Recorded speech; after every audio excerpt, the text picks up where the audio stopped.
Assalamualaikum warahmatullahi wabarakatuh. Selamat malam Sobat Poko, selamat datang di Podko, podcastnya Poko.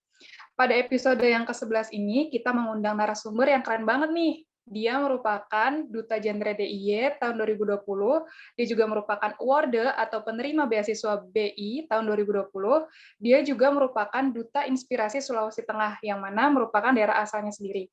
Nah, keren banget kan Sobat Poko? Langsung aja kita sapa. Halo, selamat malam Kak Yoel, apa kabar? Halo, selamat malam. Kabar baik. Oke, mungkin Kak Yoel ingin perkenalan terlebih dahulu, Kak? Oke, baik. Sebelumnya, selamat malam dan semoga dalam keadaan sehat ya teman-teman yang nonton video ini ya. Perkenalkan, nama saya Yoel Sawieo, asalnya dari Sulawesi Tengah ya, kan tadi Duta Inspirasi Sulawesi Tengah asalnya. Terus sekarang domisilinya Jogja, karena lagi kuliah di UGM, angkatan 2021 alih program studi Diploma 4 Pengembangan Produk Agroindustri. Nah, sebelumnya aku udah lulus ya di D3 angkatan 2018, dan aktivitas sehari-hari ya seperti biasanya mahasiswa ya, ada kuliah, praktikum, terus ada beberapa organisasi yang diselesaikan, dan juga kebetulan ada pengabdian dalam beberapa hari ke depan akan dilaksanakan. Jadi ada preparing pengabdian juga. Itu secara singkat perkenalan dari saya. Oke, seperti yang kita tahu, Kak Yoel itu kan tertarik dengan pengabdian nih. Banyak sekali mengikuti berbagai macam kegiatan-kegiatan volunteer. Nah, kenapa sih Kakak tuh tertarik banget sama kegiatan volunteer itu?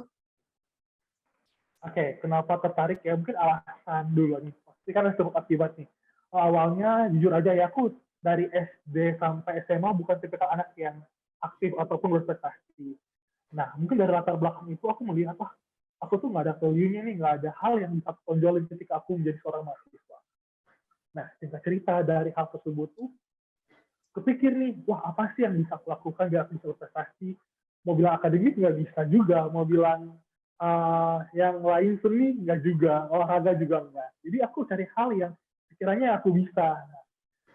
Singkat cerita 2018 ada salah satu NGO yang menyelenggarakan pengabdian nih. Dulu awalnya ke pengabdian tuh di Anambas, Kepulauan Riau. Mungkin teman-teman yang belum tahu, Anambas tuh barat Indonesia yang berbatasan langsung dengan Laut Cina Selatan ya, karena dekat dengan Pulau Natuna. Nah, itu dulu aku daftar tuh, iseng-iseng daftar loh. Saya mahasiswa kan iseng-iseng kan. Nah, akhirnya iseng-iseng daftar. Sebenarnya nggak lolos full funded, aku lolosnya partial funded atau setengah potongan gitu dari penyelenggaranya. Nah, akhirnya sudah daftar nih. Daftar, uh, keterima nih kalau funded, partial funded. Akhirnya keterima, ikut semua rangkaiannya dari preparing kegiatan sama pelaksanaannya. Nah, akhirnya dari kegiatan itu aku dapat review nih, ternyata tuh ikut pengabdian tuh bagus banget.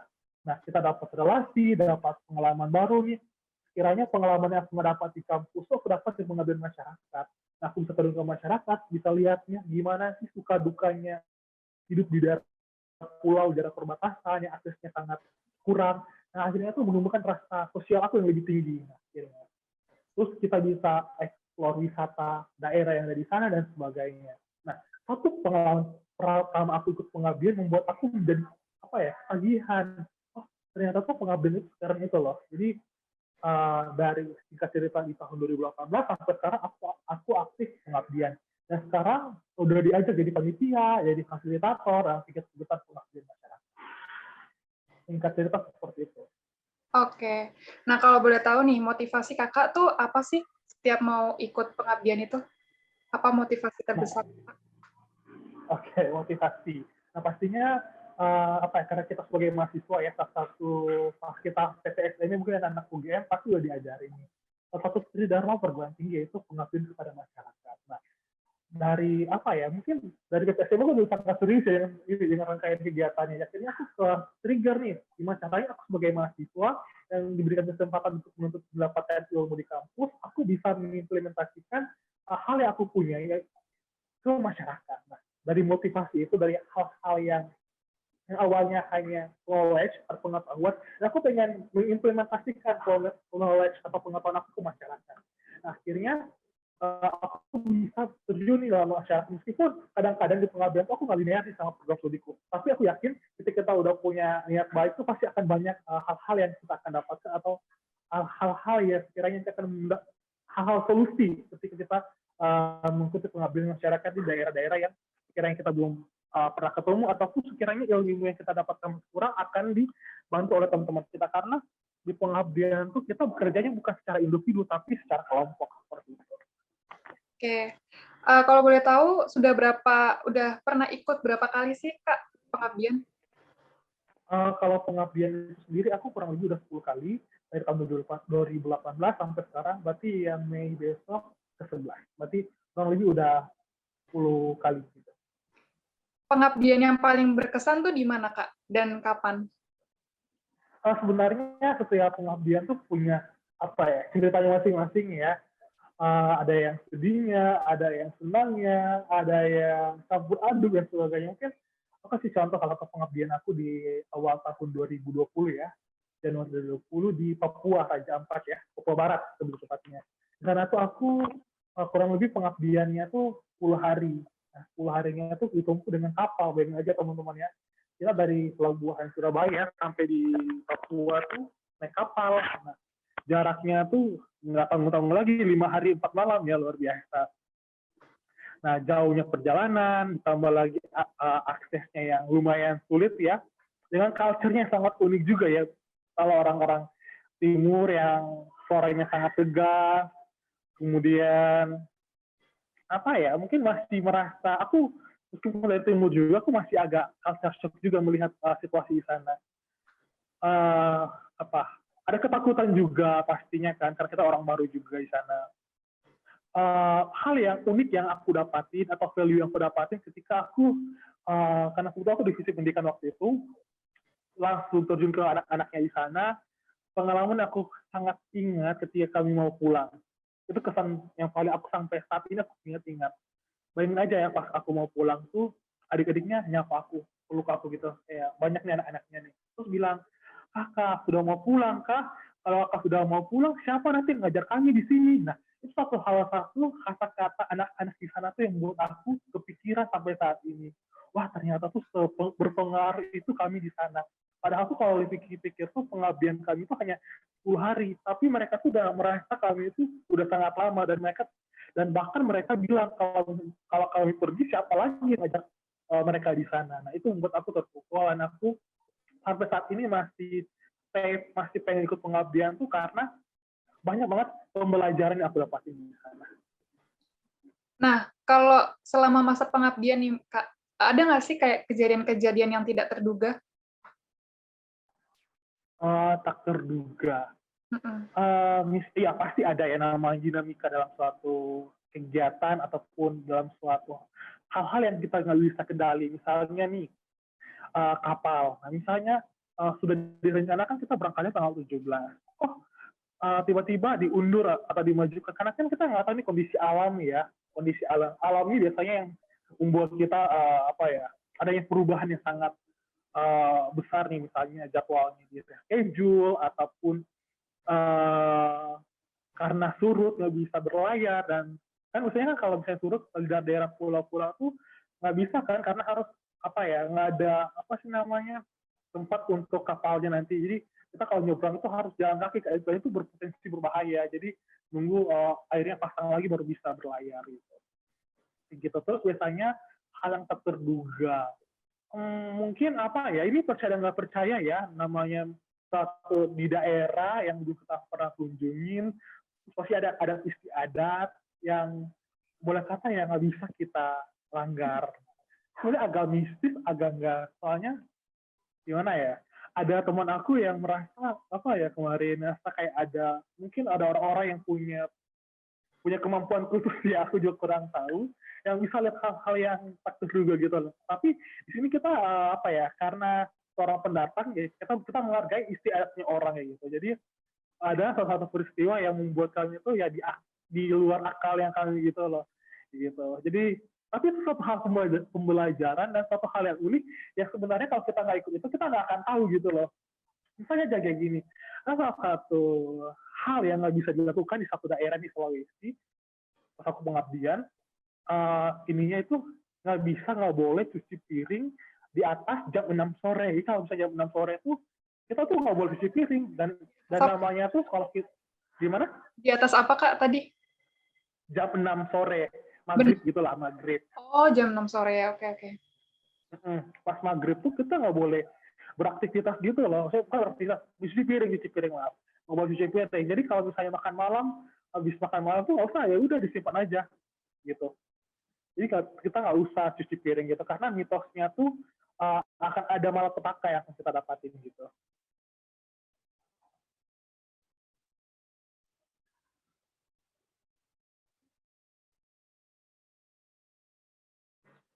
Oke. Di setiap masa pengabdian itu ada nggak sih Kak kayak kejadian-kejadian tidak terduga? Oke, kejadian yang tak terduga ya. Nah, pasti ada ya namanya suatu kegiatan tuh, hal tak terduga tuh lebih ke kondisi alamnya. Nah, misalnya nih, pas keberangkatan. Nah, awalnya keberangkatannya dijanjikan tanggal 17 nih, karena kita udah pastikan semua persiapan udah siap, terus jadwal kapalnya udah keluar nih, karena biasanya pengabdian yang aku ikuti itu naik kapal, karena satu akses yang paling yang paling aman untuk banyak orang naik kapal, karena aku di daerah timur. Nah, selanjutnya itu masalah cuaca, misalnya cuacanya di hari itu tiba-tiba nggak bagus, nah, akhirnya di schedule gitu. Nah, itu untuk masalah alamnya.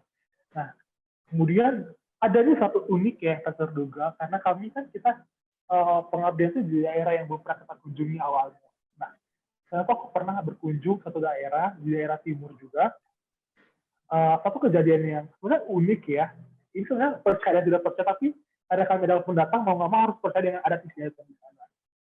Itu ada kepercayaan kalau misalnya kita udah jam 6 ke atas, kita tuh nggak boleh cuci piring gitu loh, karena istilahnya tuh pamali. Jadi kalau misalnya kita cuci piring jam 6, di atas jam 6 sore itu akan ada malapetaka gitu loh. Jadi udah kalau habis makan ya tinggal aja piringnya di meja, nanti dicucinya besok pagi gitu.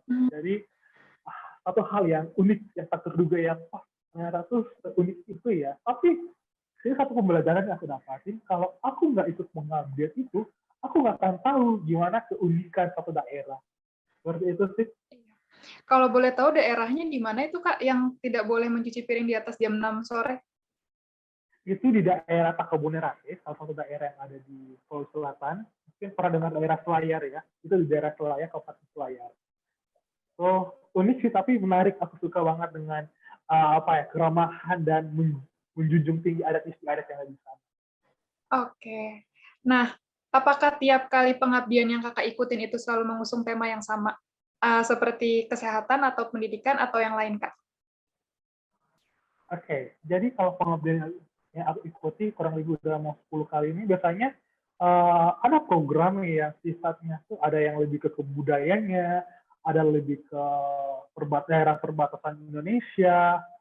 Nah, tapi ada yang menarik di mana dari tema misalnya kita mengusung daerah adat, tapi divisi ataupun programnya itu meliputi 4 program biasa, ada 4 divisi lah istilahnya. Ada divisi kesehatan, ada pendidikan, ada ekonomi, satunya ada ekowisata, ekonomi dan wisata.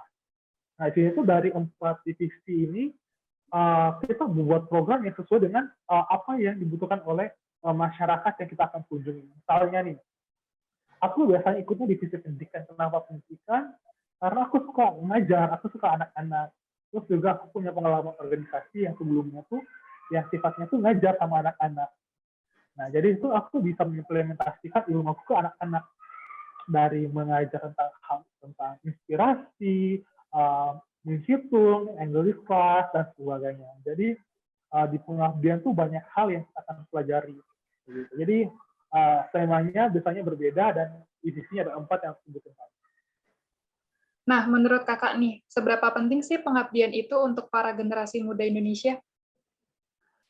Kalau aku pribadi sangat penting ya, karena dari pengabdian itu kita belajar bagaimana menjadi seorang manusia yang dapat bermanfaat dan bisa menjadi manusia yang dapat menginspirasi banyak orang ya, karena banyak banget di era sekarang tuh orang-orang tuh kurang peduli dengan samanya. Jadi adanya pengabdian itu menjadi sebuah wadah bagi pemuda-pemudi itu untuk dapat berkontribusi demi bangsa kita. Memang ya singkat ya, seminggu, 2 minggu, tapi 2 minggu yang kita 2 minggu yang kita lakukan di sana tuh akan ada sedikit perubahan yang mereka rasakan, baik dari segi sosialnya, dari pendidikannya, ekonominya, maupun dari sisi lingkungan. Seperti itu. Oke, kalau boleh dong Kak, di-spill platform online apa aja yang bisa teman-teman akses buat ikutin soal pengabdian? Nah, untuk platformnya sebenarnya aku kalau cari info volunteering itu aku carinya ada info apa ya, kayak platform besarnya namanya ID Volunteering. Nah, di ID Volunteering itu kalau misalnya orang-orang atau NGO yang membuat event pengabdian tuh postingannya di sana. Atau kalau ke ID Volunteering, uh, Relawan Hits. Relawan Hits itu salah satu sama kayak volunteering.id. Nah, terus misalnya aku mau spill, boleh ini nggak spill NGO-nya sekalian, beberapa NGO. Boleh, boleh. Oke, aku kasih saran teman-teman nih yang aku pernah ikuti, ada Official, Official, ada Inspire.ind, ada Arah Pemuda Indonesia. Arah Pemuda lagi bukan teman-teman di Raja Ampat Papua Barat dan dapat beasiswa ya, luar biasa ya, udah dapat pengabdian itu dapat beasiswa 12 juta. Itu teman-teman tuh masih buka nih sampai akhir bulan ini. Nah, teman-teman yang nanti akan nonton bisa daftar. Terus ada juga YATC, ada Ide Indonesia, ada Fan Official, Saya Suara, dan sebagainya. Nanti apa ya, teman-teman bisa cari lah di platform yang telah aku sebutkan tadi. Itu banyak banget yang sekarang lagi buka pengabdian. Fully funded, gratis. Teman-teman hanya cus daftar, terus dibiayai full, dan teman-teman tinggal bisa berkontribusi di masyarakat. Mantap banget infonya Kak Yoel. Kalau Kak Yoel sendiri ikut nggak sih kayak komunitas pengabdian gitu? Kalau komunitasnya sebenarnya aku ikut dulu di salah satu NGO yang ada di Indonesia, tapi karena fokus di perkuliahan, jadi sebenarnya aku freelance. Kalau misalnya misalnya ini butuh fasilitator ataupun panitia, ya aku bantu. Dalam artian aku hanya jadi panitia tambahan ataupun panitia undangan atau freelance lah intinya gitu, panggilan. Jadi ada panggilan ya aku bantu, tapi bukan jadi anggota aktif gitu. Nah, jadi hanya membantu aja. Jadi sekarang aku hanya fokus di kuliah sama aku sekarang jadi mentor S2KM ya. Jadi bisa aja sih aktivitas untuk saat ini. Oke. Nah, aku pengen tahu dong Kak, gimana sih caranya pendaftaran pengabdian itu untuk ikut pengabdian itu? Syaratnya apa aja kira-kira? Nah, ini untuk syaratnya mungkin teman-teman yang mungkin belum pernah ikut pengabdian dari NGO. Jadi untuk syaratnya biasanya pemudi Indonesia ya, pemuda itu menurut BKKBN itu umur 15 sampai 35 tahun. Terus teman-teman punya niat sosial nih, niatnya dulu. Setelah itu untuk syarat selanjutnya biasanya sangat dikit. Itu syaratnya. Nah, untuk alurnya ini yang paling banyak yang tanyakan. Gimana sih alur pengabdian, alur pendaftarannya? Nah, alurnya biasanya ada dari tes administrasi. Nah, sama halnya kalau mau ikut kepanitiaan, ada administrasi kan melalui Google Form. Biasanya di dalamnya tuh ada terkait dengan data diri, terus ada beberapa pertanyaan yang sifatnya studi kasus, dan ada beberapa ketentuan khusus, misalnya wajib share poster mereka, upload Tribun, biasanya upload Tribun ya, terus juga buat video perkenalan diri dan sebagainya. Nah, setelah teman-teman lulus administrasi, biasanya teman-teman terpilih itu biasanya dari ratusan atau ribuan yang itu terpilih biasanya beberapa top lah, misalnya top 10 atau top 20 untuk yang tes wawancara. Nah, dari tes wawancara, ya udah nanti akan didapatkan biasanya 5 atau 10 kandidat terbaik yang nanti akan berangkatin. Nah, itu dari jalur kuliah selanjutnya. Tapi biasanya kalau yang kalau fully funded ada jalur partial funded sama self funded. Kalau biasanya pengen mudah sih biasanya ini sih self funded karena teman-teman cukup bayar, kalau bisa ada kuota biasanya auto lolos gitu. Oke. Nah, berapa lama sih Kak masa pengabdian itu? Apakah sama kayak KKN selama 2 bulan atau seperti yang Kakak ceritain tadi cuma 10 hari atau 5 sampai 6 hari aja? Nah, untuk durasinya biasanya seperti aku sampaikan tadi waktunya Ini di sananya tuh biasanya hanya 1-2 mingguan gitu, karena kebanyakan targetnya itu adalah mahasiswa-mahasiswi ataupun pelajar.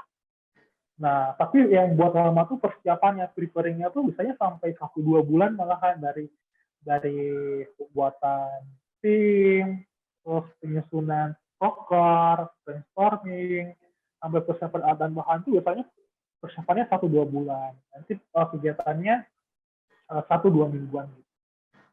Oke. Nah, dengan banyaknya kegiatan kakak nih, ada organisasi, kepanitiaan, ikut volunteer juga, terus kakak juga berprestasi nih, jadi duta genre, bisa dapat beasiswa juga. Nah, aku pengen tahu dong kak, gimana sih caranya kakak memanajemen waktu? Nah, ini biasanya yang paling saya tanyakan juga, gimana sih cara manajemen waktu? Apalagi kita seorang mahasiswa, pasti ada hal yang kita harus selesaikan. Akademik itu nomor satu. Ini itu prinsip yang aku terapin sekarang. Apalagi kalau pengabdian kan kita nggak tahu nih apakah nanti ada kuliah, atau gimana. Nah, biasanya aku buat, kalau teman-teman tahu pasti sudah tahu ya, namanya analisis SWOT. Nah, biasanya aku pakai uh, analisis SWOT tuh biasanya aku lihat potensi diriku. Nah, dari analisis SWOT tuh aku lihat nih mana yang seharusnya menjadi prioritas, mana yang nggak prioritas. Nah, setelah aku melihat analisis diriku, aku melihat nih, oh timeline kuliah, oh kalau misalnya aku timeline nanti, oh kira-kira kena waktu kuliah, berarti aku harus ada taktik dong, biar nanti aku bisa dipilih. Nah, itu misalnya kita ke DPA atau pembimbing akademiknya, nanya nih konsultasi, Pak, aku ada pengabdian, ada kegiatan, misalnya sekian, tapi untuk sama kuliah, gimana tuh Pak solusinya? Nah, kalau aku biasanya diarahkan, coba minta surat izin ke departemen, nanti kasih ke ke fakultas untuk diberikan surat izin. Nah, biar kuat tuh. Biasanya ada tugas tambahan tuh dari dosen, nah, pengganti presensi kita. Nah, jadi kita nggak dianggap hadir saat itu, tapi kita ada tugas yang harus kita kerjakan selama kita izin. Nah, itu untuk masalah akademik. Kalau masalah waktu yang lain, aku aman sih, dan malahan ketika aku ikut pengabdian tuh aku lebih pintar manage waktu ya, karena ya mau nggak mau ya kita harus bisa cepat berbaur dengan suatu keadaan. Dan juga syukur-syukur ya anak pengabdian yang ikut pengabdian tuh nggak ada yang sampai telat-telat kuliah, malah ya seperti ya contohnya aku kemarin di D3 aku tergolong cepat juga, aku bisa menyelesaikan kurang dari 3 tahun masa studi aku. Jadi dari pengabdian tuh sebenarnya aku lebih banyak belajar untuk memanage waktu seperti itu. Oh gitu, oke. Nah, selain memanajemen waktu nih kak, aku pengen tahu juga gimana sih cara kakak menjaga kesehatan kakak di jadwal kakak yang padat gitu. Oke, ini pertanyaan bagus juga, apalagi sekarang ya cuaca di Jogja. Aku kan di Jogja tuh rasanya kadang-kadang paginya cerah, tiba-tiba siangnya itu hujan deras kayak tadi ya. Jadi ya bagaimana cara manage apa biar kita nggak sakit, produktif gitu, karena kunci produktif adalah kesehatan. Kalau kita nggak sehat ya kita nggak akan produktif, kita nggak akan bisa beraktivitas.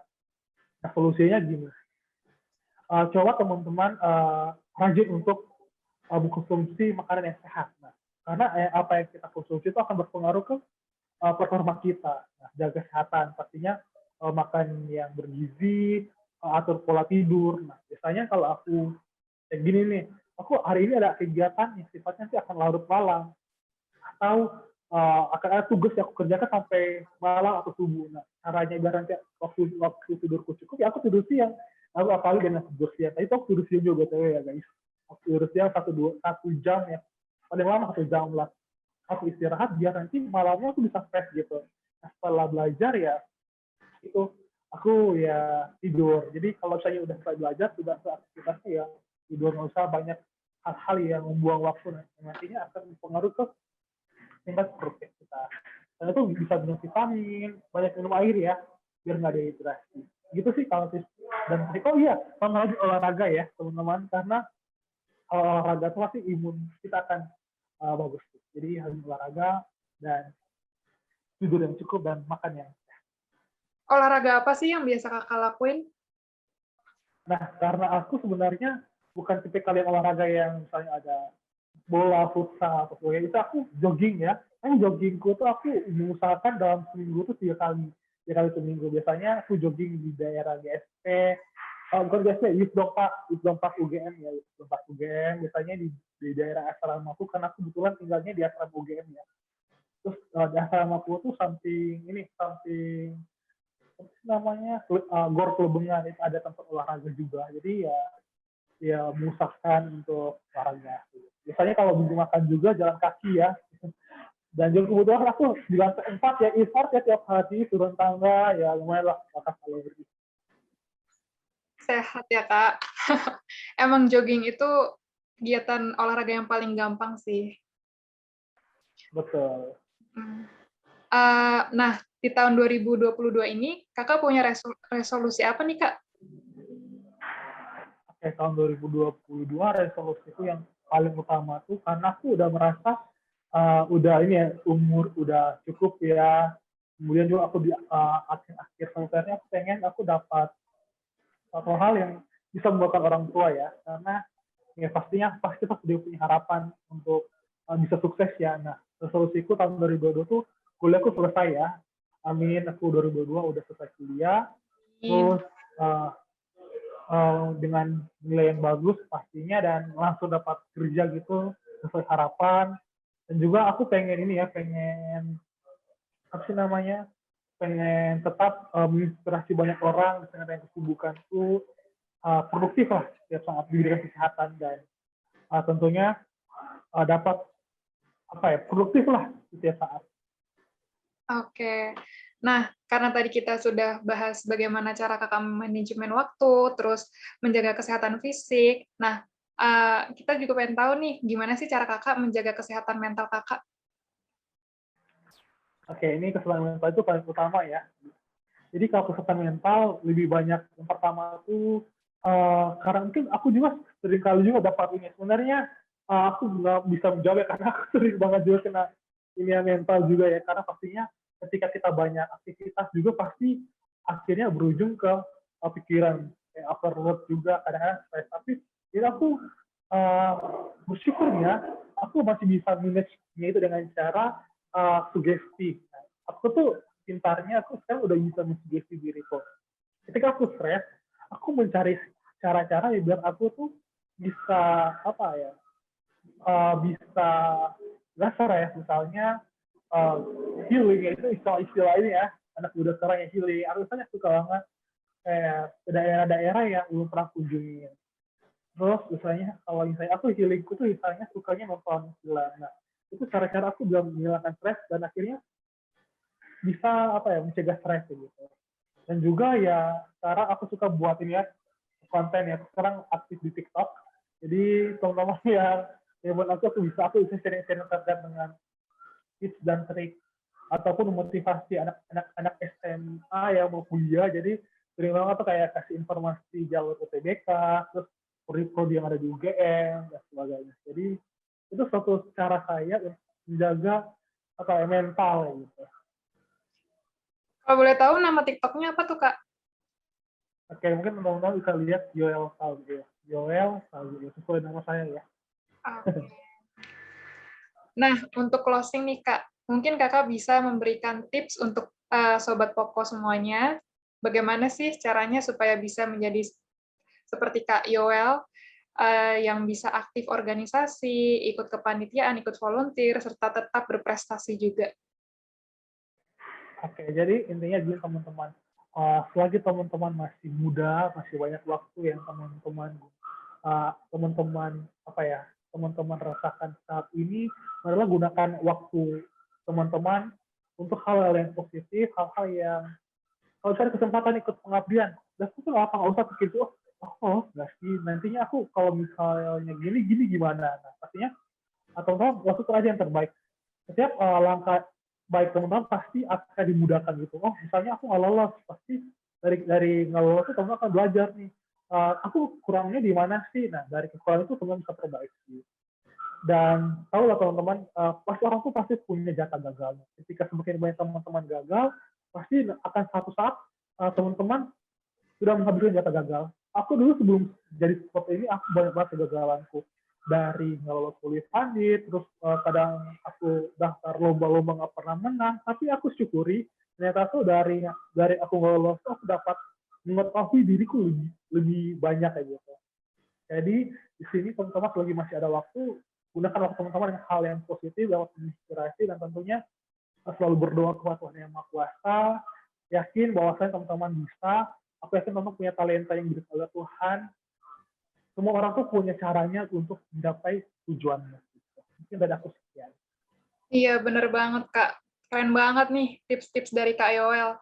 Bisa banget diikutin oleh Sobat Poko sekalian. Oke, terima kasih Kak Yoel karena sudah mau meluangkan waktunya untuk menjadi pembicara di episode ke-11 Podcast Poko kali ini. Nah, buat Kak Yoel, jaga kesehatan ya Kak, tetap semangat dan sukses terus untuk kedepannya. Semoga kedepannya Kak Yoel bisa semakin banyak lagi capaian-capaian baru yang Kakak raih, dan paling penting semoga Kak Yoel bisa terus menjadi generasi muda yang terus menginspirasi. Dan untuk Sobat Poko, sampailah kita di penghujung acara, podcast Poko yang ke-11. Jadi aku izin closing ya Kak. Oke, wassalamualaikum warahmatullahi wabarakatuh. Sampai jumpa di episode podcast selanjutnya. Dadah.